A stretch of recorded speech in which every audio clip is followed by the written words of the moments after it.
My uncle tried to have me declared mentally incompetent for my inheritance, so I played along until the court date. When my grandmother died and left me her entire estate, worth $2.3 million, I knew Uncle Garrett would lose his mind. He'd been circling like a vulture for years, waiting for his payday. What he didn't expect was Grandma's final screw you from beyond the grave. The will reading was brutal. Garrett sat there, jaw clenched, as the lawyer read how I'd inherit everything on my 25th birthday, just 6 months away. The house, the investments, even Grandma's antique jewelry collection. Garrett got nothing except a vintage tea set and a note that said, "For all your fake concern over the years." His face went through about 17 different emotions before settling on rage. "This is ridiculous," he stammered to the lawyer. "Vivian's barely functional. She dropped out of law school, lives like a hermit, and can't even hold a job."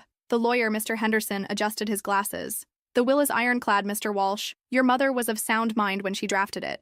Garrett's wife, Cheryl, my step-aunt, who'd married him for his expected inheritance, looked like she might vomit. She'd already picked out new furniture for the lake house, planned renovations for the main estate, and researched European cruises they'd take with their money. I'd overheard her on the phone with interior designers just 2 weeks earlier, discussing a complete makeover that would cost more than most people make in a year. "There has to be something we can do," Cheryl whispered, gripping Garrett's arm so tight her knuckles went white. "Oh, there is," Garrett said, his voice cold. "Trust me." The thing about Garrett was that he'd always been a schemer. Even as kids, he'd find ways to manipulate situations to his advantage. When we were young, he'd convince other relatives that Grandma was showing favoritism toward me, hoping they'd pressure her to be fair and include him more in her will. He'd bring her gifts he couldn't afford, then complain loudly about his financial struggles, hoping she'd offer to help. But Grandma saw right through him. She'd told me stories about how he'd tried to convince her to invest in his various failed business ventures over the years. A restaurant that closed within 6 months. A real estate flip that lost money when the market crashed. A pyramid scheme involving essential oils that got him investigated by the state attorney general. "Your uncle's problem," Grandma had explained while we baked cookies the Christmas before she died, "is that he thinks everyone else is as stupid as he is. He's been trying to manipulate me for 30 years, and he still hasn't figured out that I see right through him." 2 weeks later, the legal papers arrived. Garrett was petitioning the court to have me declared mentally incompetent, claiming I was unstable and unfit to manage significant assets. His evidence? That I'd dropped out of law school after a nervous breakdown, lived alone with too many cats. I had two, exhibited erratic behavior patterns, and had been increasingly isolated and paranoid since my grandmother's death. The petition was thorough. He'd documented every time I'd canceled plans, every occasion I'd seemed distracted at family gatherings, every moment I'd appeared anything less than perfectly composed. He'd even gotten statements from neighbors claiming I talked to myself and kept strange hours. Mrs. Henderson from next door had signed an affidavit saying she'd seen me having animated conversations with invisible people in my backyard. What she'd actually witnessed was me talking to my cats while gardening, but Garrett had coached her to make it sound ominous. The hearing was scheduled for 3 months out, plenty of time for me to gather evidence of my own. What Garrett didn't know was that Grandma had warned me this would happen. During her final week, when the morphine made her lucid in unexpected moments, she'd gripped my hand with surprising strength. "Your uncle's a snake," she'd whispered, her voice barely audible. "He's been asking about my will for months, trying to find ways to contest it. He even brought some lawyer friend by last month, claiming it was just a social visit, but I heard them talking on the porch about undue influence and mental capacity evaluations. She'd made me promise to fight for what was rightfully mine. Don't let him win," she'd said. "That money is meant to give you freedom, not line his pockets. I've been saving it for 60 years so you could have choices I never had." I thought she was being paranoid. Turns out, even dying, Grandma was sharper than the rest of us. The day I received the incompetency petition, I sat in my kitchen reading every word. Garrett had been methodical. He documented times I'd seemed confused about dates, occasions when I'd appeared disheveled in public, instances where I'd made irrational purchases like organic cat food and art supplies. He'd even included a statement from my former law school advisor claiming I'd had an emotional breakdown during finals week. What had actually happened was that I'd cried in Professor Martinez's office after failing my corporate law exam, but Garrett had somehow tracked him down and convinced him to frame it as evidence of mental instability. That's when I realized something important. If Garrett wanted to see crazy, I'd give him a performance he'd never forget. But first, I needed to understand exactly what I was up against. I spent 3 days researching competency law, guardianship proceedings, and the specific requirements for having someone declared mentally incompetent. The more I learned, the more I realized how easily the system could be manipulated by someone with the right connections and enough malicious intent. I also started investigating Garrett himself. If he wanted to play dirty, I'd dig up every piece of dirt he'd ever buried. I started small with the performance. At family dinners, I'd stare blankly when spoken to, then suddenly laugh at nothing. I let my hair get greasy and wore the same clothes multiple days in a row. When Garrett visited to check on me, I'd leave dirty dishes everywhere and mutter about hearing voices. "The neighbors are watching me," I'd whisper, peeking through curtains with exaggerated paranoia. "They know about the money. They know Grandma told me secrets before she died." "What secrets, honey?" Garrett would ask, leaning forward with fake concern while his eyes gleamed with interest. "Can't tell," I'd mutter, shaking my head rapidly. "The walls have ears. Everything's recorded now. They're listening through the electrical outlets." I'd point at random spots on the wall, pretending to see cameras that weren't there. "Poor Vivian," he'd tell relatives afterward with perfectly practiced sympathy. "She's really deteriorating since Grandma died. The grief has just broken something in her mind. Yesterday she spent 2 hours talking to the mailbox, convinced it was sending messages to the government." But what Garrett didn't know was that I'd installed security cameras throughout the house the day after the will reading, hidden in picture frames, smoke detectors, even inside fake books on the shelves. I documented every conversation, every manipulative comment, every moment he thought he was alone and let his mask slip. The performance became elaborate. I'd accidentally burn food, leaving smoke alarms blaring when he visited. I'd answer the door in my bathrobe at 3 p.m., claiming I'd lost track of time and thought it was morning. I started collecting newspapers obsessively, stacking them in corners while muttering about important information and patterns only I could see. I bought 27 different conspiracy theory books and left them scattered around the house with highlighted passages about government surveillance and family betrayals. I set up a bulletin board covered in red string, connecting random photos, newspaper clippings, and handwritten notes that seemed delusional, but were actually grocery lists written in code. The grocery lists were my private joke. Milk, eggs, bread, destroy Uncle Garrett looked completely insane when written in my deliberately unstable handwriting and connected to photos of politicians with red string. Garrett ate it up. He brought friends by to witness my decline, shaking his head sadly as I rambled about conspiracy theories I'd researched online. He'd whisper loudly enough for me to overhear. "The doctors say it might be genetic. My mother had some paranoid episodes near the end, too." That was a lie. Grandma had been sharp until her final breath, sharp enough to hide a recording device in her bedside table during Garrett's last visit. I'd found the recording after her death, where she'd caught him rifling through her jewelry box while she pretended to sleep. I escalated the performance. I started answering my phone with Vivian's House of Secrets were being monitored, and hanging up on telemarketers after warning them about the listeners. I wore the same stained sweater for a week straight and shuffled around in fuzzy slippers, even when Garrett brought his lawyer by for an informal visit. "How long has she been like this?" the lawyer asked, watching me arrange cat toys in geometric patterns while humming off key. "It started right after the funeral," Garrett said sadly. "She became obsessed with the idea that people were plotting against her. Last week, she tried to pay for groceries with Monopoly money and genuinely seemed confused when the cashier explained the difference." That last part was true. I'd practiced looking genuinely bewildered when confronted with the concept of real currency versus board game money. The acting exercise had been surprisingly therapeutic, and the cashier had been so concerned she'd called the store manager to help the confused young lady. I could see the lawyer mentally calculating how easy this case would be. A clearly delusional young woman with documented erratic behavior up against a concerned family member just trying to protect her? It would be a slam dunk, if only they knew about the cameras capturing every word. During this time, I was also building my real case. I hired a private investigator named Ruby Chen, a former police detective who specialized in family financial disputes. Ruby was recommended by one of my law school professors who'd stayed in touch after I dropped out. "Your uncle's got this whole thing planned out," Ruby explained during our first meeting at a coffee shop across town. "I've been looking into his finances, and the man's desperate. He owes money to contractors, gambling buddies, even the IRS. Without that inheritance, he's looking at bankruptcy within 6 months." Ruby had already discovered that Garrett had been stealing from Grandma before she died. Small amounts from her checking account, jewelry pieces he claimed she'd given him, even a forged signature on a loan document 6 months before her death where he'd borrowed against her house without her knowledge. "The interesting thing," Ruby continued, spreading documents across the table, "is that your grandmother seems to have known about the theft. She kept detailed records of everything that went missing, complete with dates and descriptions. She even had her jewelry appraised and photographed before some of his visits. This was news to me. Grandma had been building her own case against Garrett. "There's more," Ruby said. "Your uncle's been telling people for years that your grandmother promised him the inheritance. I've got recorded conversations where he's bragging about how he'll be set for life once the old lady dies. He even pre-ordered a boat last month, telling the dealer he'd have the money soon. The boat was a 30-foot cabin cruiser that cost more than most people's houses.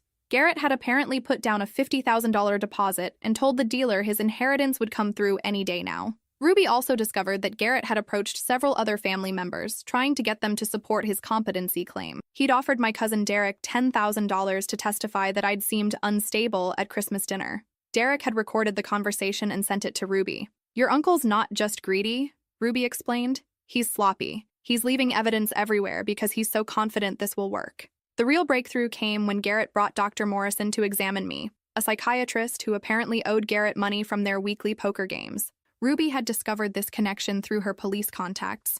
"Morrison's got gambling debts up to his eyeballs," Ruby had explained. "Your uncle's been floating him loans for months, and the good doctor's license is already under review for some questionable diagnostic practices in other cases. For Dr. Morrison's visit, I prepared my masterpiece performance. I spent hours researching the symptoms of various mental health conditions, not to mock them, but to create a convincing portrayal that would fool a corrupt psychiatrist who wasn't paying attention. I pretended to have a complete breakdown during the evaluation, sobbing about imaginary threats and claiming the walls were listening to our conversation. I refused to make eye contact, rocked back and forth in my chair, and insisted that my cats were the only ones I could trust because they couldn't be bought or corrupted. The government put chips in everyone's phones," I whispered, glancing around frantically. "But cats don't have phones. That's why they're safe. That's why I need so many of them. They're the only witnesses I can trust. I only had 2 cats, but I'd been buying cat supplies in bulk to support my crazy cat lady image. My basement was stocked with enough cat food to supply a shelter, and I'd set up multiple litter boxes throughout the house to make it look like I was hoarding animals." Dr. Morrison barely looked up from his notepad as he scribbled his predetermined diagnosis. The whole evaluation lasted maybe 20 minutes, and he spent most of it checking his phone and making notes that had nothing to do with my behavior. "Do you hear voices that other people can't hear?" he asked in a bored tone. "Only the cats," I replied, then started having a full conversation with my tabby, Mr. Whiskers, about the doctor's suspicious motives. "You see it too, don't you? The way he's not really listening? He's already decided what to write." Morrison didn't even react to this obviously staged behavior. He just scribbled more notes and asked perfunctory questions about my sleep patterns and appetite. "Severe paranoid delusions with possible schizophrenic episodes," he told Garrett afterward, thinking I was upstairs napping. "She's clearly unable to distinguish reality from fantasy. The cat obsession is particularly concerning, classic sign of isolation-induced psychosis. She'll never be competent to handle that inheritance. I'll make sure the court sees that." "How much will your testimony cost?" Garrett asked bluntly. "Consider my poker debt forgiven, and we're even," Morrison replied. "Plus my usual expert witness fee, of course. Gotta make it look legitimate." They laughed like old friends sharing a joke. I recorded everything from the air vent above the kitchen, where I'd installed one of my best cameras.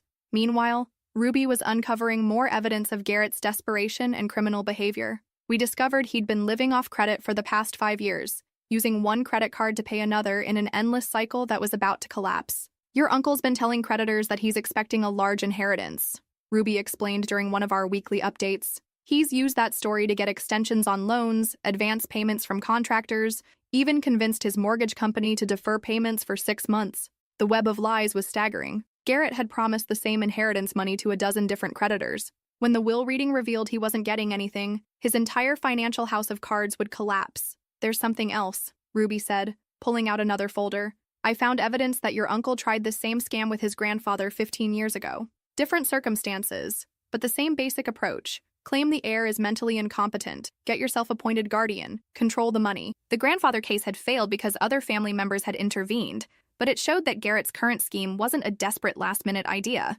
It was a calculated pattern. 3 weeks before the hearing, I made contact with Garrett's ex-wife, Rita. She'd been bitter about their divorce for 15 years, especially since Garrett had hidden assets during the proceedings and left her with almost nothing. "He's trying to steal your inheritance?" Rita laughed harshly over coffee at a diner downtown. "That sounds exactly like him. The man thinks he's entitled to everything that isn't nailed down. During our marriage, he tried to convince my elderly aunt to change her will and leave him her house. When that didn't work, he actually suggested we contest it after she died." I explained my plan. Rita's eyes lit up with vindictive joy that was almost frightening. "I've been waiting years to watch that man get what he deserves," she said. "Count me in. I've got boxes of evidence about his financial manipulations." Rita had saved every piece of documentation from their marriage, including evidence of Garrett's previous attempts to manipulate elderly relatives. His own grandfather had changed his will 3 times after Garrett's visits, each time giving him less money as he caught on to his grandson's schemes. Garrett tried the same thing with my grandmother. Rita explained, pulling out a folder thick with documents. He'd visit her when she was sick, bringing flowers and fake sympathy, then suggest she update her will to make things easier for the family. When she refused, he started spreading rumors about her mental state, claiming she was getting confused and might be taken advantage of by unscrupulous relatives. She showed me bank records proving Garrett had forged checks from his grandfather's account, medical records that contradicted his claims about the old man's mental state, and even a confession letter he'd written during their divorce, where he admitted to various financial schemes. The best part, Rita said with a vindictive smile, is that I recorded most of our arguments during the divorce. He admitted to all kinds of stuff when he was angry, thinking I'd never use it against him. The recordings were devastating. Hours of Garrett admitting to forgery, manipulation, and outright theft from elderly relatives. In one particularly damaging conversation, he bragged about how easy it was to convince doctors to question someone's mental capacity if you presented the right evidence. 3 days before the hearing, I made my final preparations. I cleaned myself up, organized all my evidence into a presentation that would make my law school professors proud, and called the one person Garrett would never suspect, his current wife, Cheryl. I know you think I'm crazy, I told her over the phone, letting my voice shake convincingly. But I found something in Grandma's papers about Garrett. I'm scared to tell anyone else, but I think you should know. Cheryl arrived within an hour, looking nervous and suspicious. Over the past months, I'd noticed cracks in their marriage. Garrett's financial stress was showing, and he'd been taking it out on her with increasing frequency. I showed her fabricated documents suggesting Garrett had been planning to leave her once he got the inheritance. Bank statements showing secret accounts, printed emails about new starts and freedom from dead weight, even a fake receipt for a consultation with a divorce attorney. The documents were completely fake, created by Ruby's tech-savvy nephew, but Cheryl's reaction was real. Years of suspicion about Garrett's faithfulness came flooding out. That bastard, she whispered, tears streaming down her face. I knew something was wrong. He's been so secretive lately, taking phone calls in the garage, staying out late for business meetings that don't exist. She told me about finding credit card bills for expensive restaurants where he'd taken clients she'd never heard of, hotel receipts for overnight trips that didn't match his supposed work schedule, and mysterious cash withdrawals from their joint account.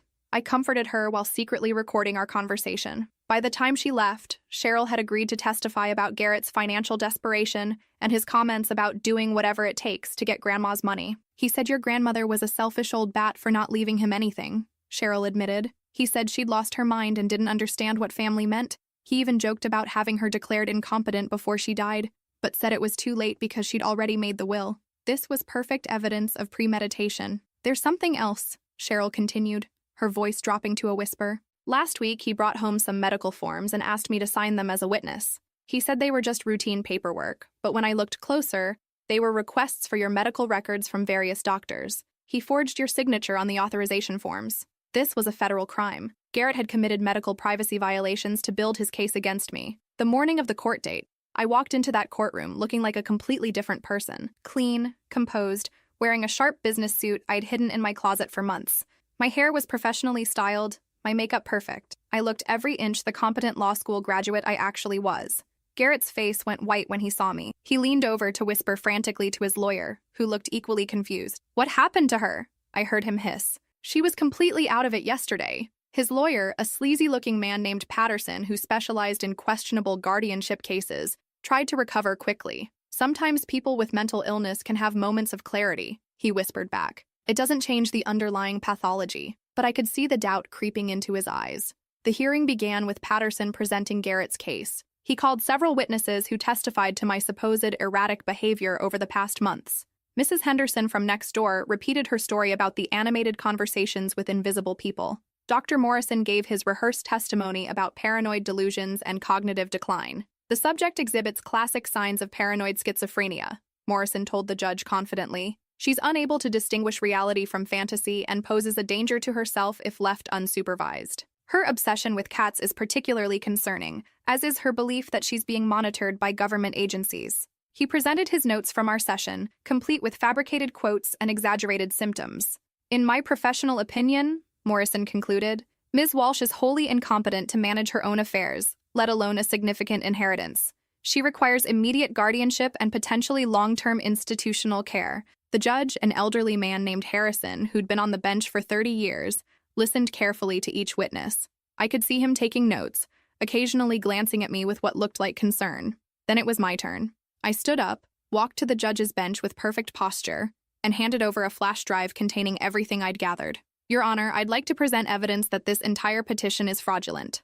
The courtroom erupted. Garrett jumped to his feet, but his lawyer pulled him back down with a sharp yank. "Objection!" Patterson shouted. "This is highly irregular." "Overruled," Judge Harrison said calmly. "I'm curious to hear what the respondent has to say. Please proceed, Ms. Walsh." I had prepared a presentation that laid out Garrett's scheme methodically. First, I played the recording of Garrett and Dr. Morrison's deal. The judge's expression darkened as he heard them discussing falsified testimony and debt forgiveness. "This is fabricated," Garrett shouted. "She's making this up." "Mr. Walsh," the judge said coldly, "you'll have your chance to respond. Sit down." Next came the financial records showing Garrett's desperation and theft from Grandma's accounts. Ruby had done beautiful work documenting every fraudulent transaction, every forged signature, every lie he'd told to cover his tracks. I showed evidence of the boat deposit, the promises to creditors, the hidden credit card debt, even his attempts to manipulate other family members into supporting his case. "Your Honor," I said, "my uncle isn't trying to protect me from financial mismanagement. He's trying to steal my inheritance to pay off his own debts and fund a lifestyle he can't afford." Then I called my witnesses. Ruby took the stand first, presenting her investigation findings with the precision of a seasoned detective. She walked the judge through Garrett's financial history, his pattern of manipulation, and the evidence of his theft from Grandma's accounts. "In my professional opinion," Ruby testified, "Mr. Walsh orchestrated this entire competency proceeding as a way to gain control of assets that don't belong to him. His financial desperation provides clear motive, and his history shows a pattern of attempting to manipulate elderly relatives for financial gain." Then Rita took the stand. "Your Honor," she said, her voice steady with years of suppressed rage, "my ex-husband has a pattern of manipulating elderly relatives for financial gain. I have documentation going back 20 years. She presented the evidence methodically. The forged checks from his grandfather, the manipulated will changes, the recorded conversations where Garrett admitted to his schemes. She played excerpts from their divorce arguments where Garrett bragged about his manipulation tactics. He told me once that elderly people were easy marks because they were lonely and wanted to believe family members cared about them," Rita testified. "He said all you had to do was visit regularly, bring gifts, and then start suggesting changes to their financial arrangements for their own good." But the final blow was Cheryl. "Your Honor," she said, her voice shaking with rage and betrayal, "my husband told me exactly what he planned to do. He said, 'That little bitch doesn't deserve Grandma's money. I'll have her locked up in a mental hospital if I have to. Once she's declared incompetent, I'll be appointed guardian and the money will be as good as mine.'" She testified about the forged medical record requests, the secret debts, and Garrett's increasingly desperate behavior as his financial situation deteriorated. "He's been lying to everyone," Cheryl continued. "He told me we were financially secure, but I found out last week that he's been using our joint credit cards to make minimum payments on debts I didn't even know existed. We're facing foreclosure, and he saw Vivian's inheritance as his only way out." Garrett stood up, screaming, "She's lying! You're all lying! This is a conspiracy!" The judge banged his gavel hard. "Mr. Walsh, sit down immediately or I'll hold you in contempt." But Garrett was beyond reason. 20 years of careful planning crumbled in 20 minutes. He lunged toward me, yelling about how I'd stolen his inheritance, how Grandma had been poisoned against him, how I was too stupid and crazy to handle real money. "I worked for this," he screamed as court security moved toward him. "I visited that old bat every week, listened to her boring stories, pretended to care about her stupid cats. That money should be mine." His mask had completely slipped. The caring, concerned uncle was gone, replaced by the true Garrett, greedy, entitled, and vicious. Court security restrained him as he continued his rant, proving more effectively than any testimony that he was the unstable one. "She's not even family," Garrett shrieked as they dragged him toward the door. "She's just some brat my mother favored because she felt guilty about how my father treated me. I'm her real son. I deserve everything she had." The judge dismissed the petition immediately and ordered an investigation into Dr. Morrison's medical license. He also referred Garrett's theft charges to the district attorney. "Mr. Walsh," the judge said as they prepared to lead him away, "I've seen many frivolous lawsuits in my courtroom, but this level of fraud and manipulation is particularly disturbing. You attempted to have your own niece committed to a mental institution for financial gain. That's not just illegal, it's unconscionable." As they led Garrett away in handcuffs, he looked back at me with pure hatred. "You think you've won?" he snarled. "This isn't over. Family doesn't forget Vivian. You'll get what's coming to you." But it was over. 3 months later, Garrett was convicted of elder abuse, fraud, attempted manipulation of court proceedings, and medical privacy violations. He got 5 years in state prison. Dr. Morrison lost his license and faced perjury charges. His gambling debts were exposed, and several other suspicious cases he'd been involved in were reopened for investigation. Cheryl divorced Garrett immediately and took half of what little he had left, which wasn't much after his legal fees and restitution payments. She also testified against him in the criminal trial, providing additional evidence of his schemes and manipulations. I inherited Grandma's estate on my 25th birthday, exactly as she intended. The first thing I did was establish a foundation to help elderly people protect themselves from financial abuse by family members. Ruby became the foundation's head investigator, and we've helped dozens of families avoid situations like mine. The second thing I did was change the locks on every property and install a state-of-the-art security system. The cameras I'd used to catch Garrett were replaced with professional-grade equipment, because I'd learned that predators rarely work alone. I also went back to law school, using some of the inheritance to pay for my education. My experience with Garrett had taught me more about the legal system than any textbook could, and I wanted to use that knowledge to help others, because I learned something important during those 3 months of pretending to be crazy. The line between acting unstable and actually becoming unstable is thinner than you think. Some nights, alone in that big house with all my fake symptoms, I almost forgot I was performing. The isolation, the constant vigilance, the paranoia, even when it's manufactured, takes a toll. I started seeing a real therapist, Dr. Williams, who helped me process the trauma of growing up with a predatory family member and the stress of the legal battle. She helped me understand that what I'd experienced wasn't just financial abuse, it was psychological warfare. Your uncle didn't just want your money, Dr. Williams explained during one of our sessions. He wanted to break you psychologically, making you doubt your own sanity, isolating you from support systems, convincing others that you were unstable. These are classic tactics of psychological abuse. But I also learned that sometimes the best way to expose someone's true nature is to give them exactly what they think they want. Garrett thought he wanted a crazy, incompetent niece he could manipulate. Instead, he got a law school dropout who'd learned more about legal strategy in 3 months than he'd absorbed in 60 years of scheming. The foundation has helped 43 families so far, and we're expanding our services every year. Each case reminds me why Grandma's final gift wasn't just money. It was the chance to protect others from predators like Garrett. We've caught embezzling caregivers, manipulative stepchildren, and corrupt lawyers who prey on elderly clients. We've helped families recognize the warning signs of financial abuse and take action before it's too late. The house is peaceful now. My cats, both of them, spend their days sunbathing in Grandma's garden, where she taught me to recognize the difference between flowers and weeds. And every evening, I sit on the porch where she used to rock, watching the sunset over the lake that Garrett will never see again as a free man. Last month, I got another letter from Garrett in prison. This was his 4th attempt to contact me since his conviction. He wanted to apologize, to make amends, to be family again. He claimed he'd found God and realized the error of his ways. I threw it away without reading past the first line, just like I had with the others. Some people don't deserve second chances, especially when they never deserved the first one. Sometimes the best revenge isn't getting even. It's getting everything they thought they could take from you, then using it to make sure they can never hurt anyone else the same way. The foundation has helped 43 families so far. Each case reminds me why Grandma's final gift wasn't just money. It was the chance to protect others from predators like Garrett. And every time we catch another financial manipulator, every time we save someone's inheritance from a greedy relative, I can almost hear Grandma's voice. That's my girl. Now you're using that brain for something worthwhile. Last week, we had our biggest victory yet. A case involving a 90-year-old woman whose son had been systematically draining her accounts for years. We caught him trying to have her declared incompetent so he could sell her house and move her into a nursing home where she'd have no oversight of her finances. The son's scheme was almost identical to Garrett's, down to the corrupt doctor willing to provide false testimony. But this time, we were ready for him. Ruby had trained our team to recognize the patterns, document the evidence, and build airtight cases that courts couldn't ignore. We saved that woman's house, her independence, and over $800,000 that her son had planned to steal. After the hearing, the woman hugged me with tears in her eyes.